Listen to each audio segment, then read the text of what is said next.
Je m'appelle Aude et je suis une auteure et cinéaste. J'ai plus de 15 ans de carrière en tant qu'auteur. J'ai publié des romans, des nouvelles, des pièces de théâtre.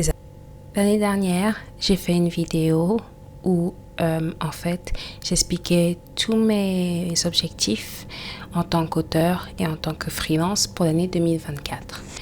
Donc, il est temps de revoir ces objectifs, si je les ai atteints, ainsi que de définir mes objectifs pour 2025 en tant qu'auteur et en tant que personne qui veut devenir freelance à temps plein. Donc voilà, pour les objectifs de 2024, voyons ce que j'ai accompli et pour lesquels j'ai échoué. J'ai été assez consistant quand il s'agit de postuler à des résidences d'artistes et puis aussi à des bourses. Donc j'avais en fait différents buts.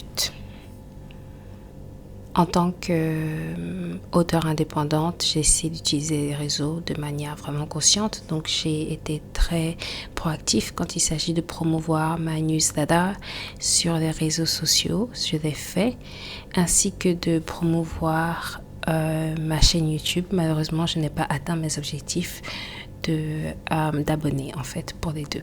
Pour mon 4e trimestre, j'ai réussi à avoir mon court-métrage Pearls qui a été sélectionné à un festival qui le rend éligible pour des BAFTA. Bon, évidemment, il ne va pas gagner de BAFTA, mais bon, c'était un de mes objectifs, soit festival éligible pour les BAFTA, soit festival éligible pour les Oscars. Donc, j'ai pu accomplir cet objectif, c'était important pour moi, donc je suis contente. Ensuite, il y a les différentes étapes que j'ai qui me permettront de devenir auteur et freelance à temps plein. C'est important pour moi d'augmenter mes revenus. C'est aussi important pour moi de trouver mon audience, de devenir freelance à temps plein, d'être payé pour mon travail de cinéaste et de monétiser ma présence sur les réseaux sociaux. Donc j'ai décidé de aussi changer certains des objectifs principaux ainsi que mes priorités principales. J'ai une section où j'écris en fait quels sont les outils qui me permettront d'être plus productif. Et l'un d'eux, en fait, c'est les pauses. J'ai vraiment du mal à faire des pauses. Je travaille trop et ça a un impact sur ma santé, ce qui n'est pas bien.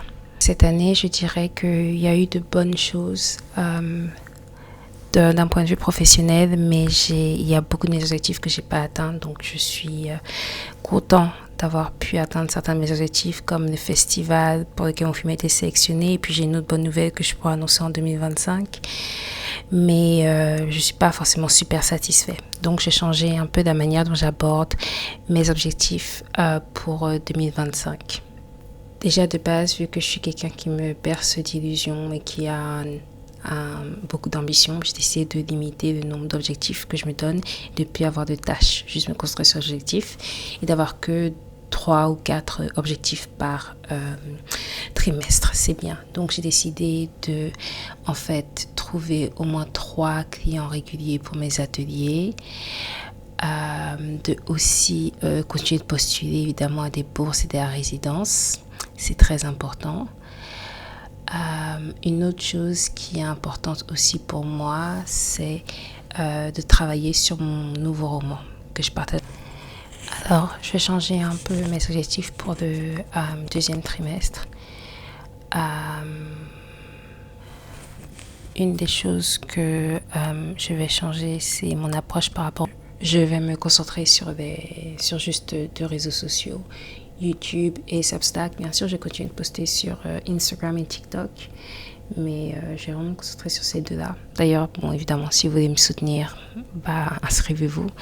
C'est gratuit et ça va vraiment aider vu que je suis à 100% un auteur indépendante, ce qui est quelque chose sur lequel je vais revenir un peu.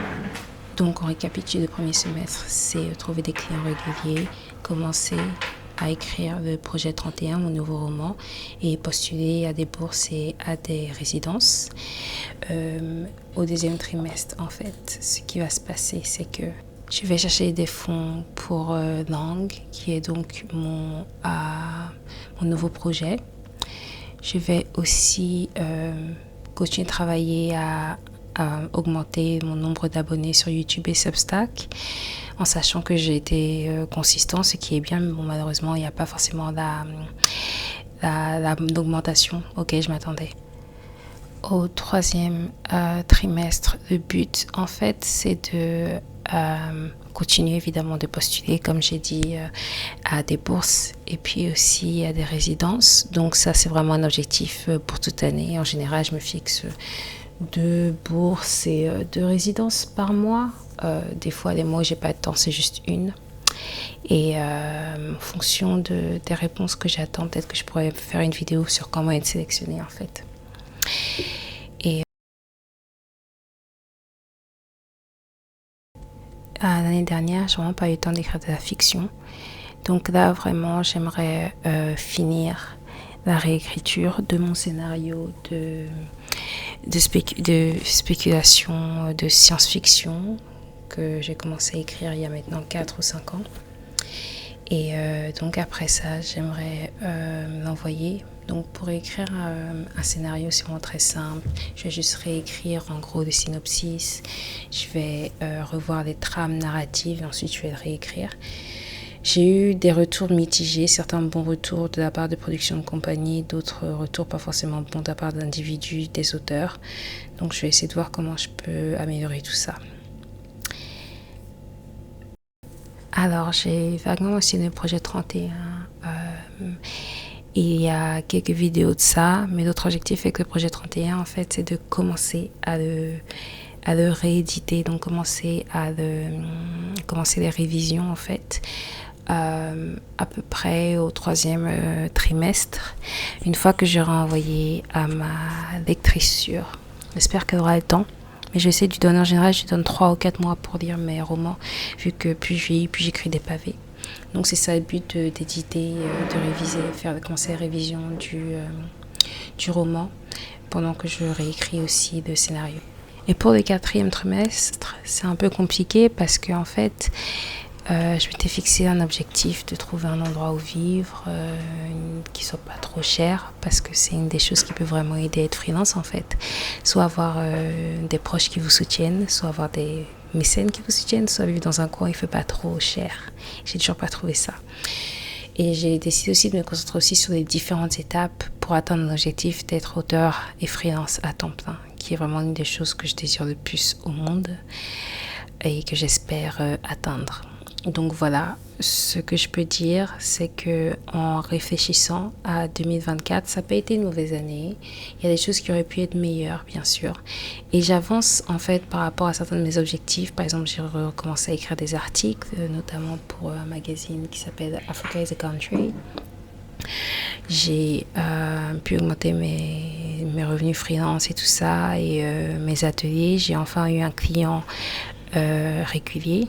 Donc c'est vraiment bien, mais bon, il y a plein de choses aussi qui n'ont pas forcément eu des résultats escomptés.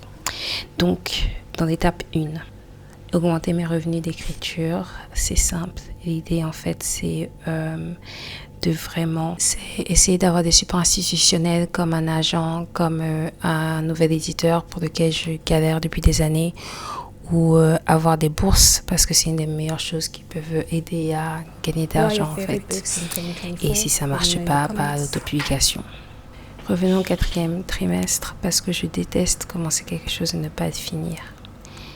Alors, en fait, en réfléchissant, je pense que c'est important pour moi de garder cette idée de 3-4 objectifs.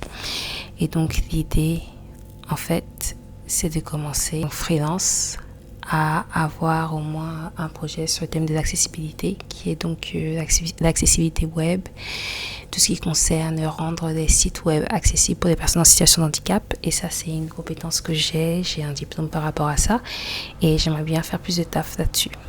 Je ne veux pas juste, en tant que freelance, devoir, en fait, attendre d'avoir des magazines qui acceptent mes pitchs. C'est trop aléatoire, ça paye pas assez.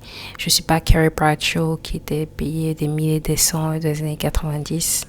C'est extrêmement insécure financièrement et aléatoire. Donc les piges, si possible, à éviter ou à avoir de temps en temps, mais ne pas forcément s'attendre à ce que ce soit votre revenu principal, à moins que vous soyez journaliste et embauché par un magazine. Donc voilà mes objectifs pour 2025. donc divisé en trimestres. Donc l'idée c'est de trouver des clients réguliers, plus de clients réguliers pour mes ateliers, continuer de postuler à des bourses et aussi commencer à écrire mon projet 21 et essayer de revoir certains de mes objectifs à la baisse.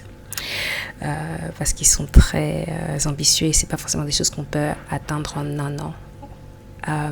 Ensuite, pour le deuxième trimestre, l'idée c'est de trouver du financement pour mon nouveau film, augmenter les gens qui me suivent sur les réseaux sociaux, réécrire mon scénario. Pour le troisième trimestre, l'idée c'est de réviser, réécrire le projet 31, trouver un client en accessibilité, continuer tout ce qui est postuler à des bourses. Pour le quatrième trimestre, en fait, ce sera encore réécrire Fatoum et ensuite augmenter mes sources de revenus. J'en ai plusieurs, mais bon, quand elles rapportent pas assez, c'est un peu compliqué. Aussi, avoir un agent et avoir un éditeur francophone, ce serait excellent. Voici mes objectifs pour donc 2025. Une autre chose sur laquelle je travaillais pour un quatrième trimestre, c'est vraiment cette idée d'avoir des produits digitaux en fait. Donc voilà mes objectifs pour 2025, voilà les différentes étapes. J'ai fait quelques changements, j'ai ajouté le projet 31 parce que j'ai l'occasion de l'écrire et que je vais le finir enfin. Je reviendrai sur ça dans une prochaine vidéo.